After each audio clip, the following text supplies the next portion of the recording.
মাঠের মধ্যে আপনার বকরিগুলো চড়াইতেছিলাম, হঠাৎ করে একটা ধমকা হাওয়া আসলো, সবগুলো মেষ জমিনের মধ্যে পড়ে ধমকা হাওয়ায় মরে গেল। আইয়ুব আলাইহিস সালাম বলেন, যে আল্লাহ আমার এই বকরির পালের মালিক বানাইছে, ওই আল্লাহ যদি আমার বকরির পাল কেড়ে নেবার মাধ্যমে সন্তুষ্ট হয়, আমি আইয়ুবের কোনো বাধা নাই।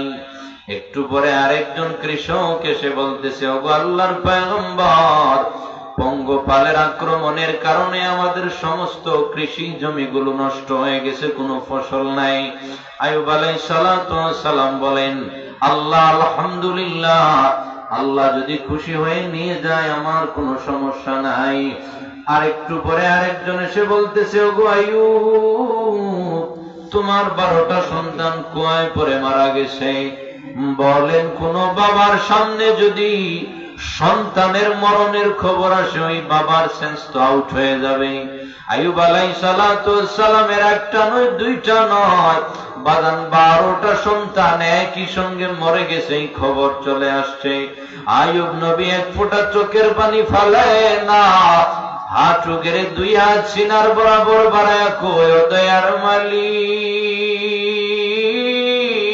ও মায়ার আল্লাহ, আমার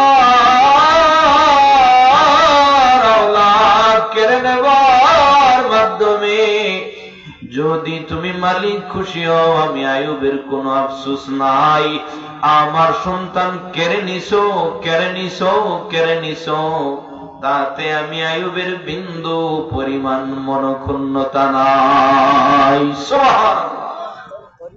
শয়তান এবার চিন্তা করে জানের উপর দিয়া, মালের উপর দিয়া হামলা চালাইলাম,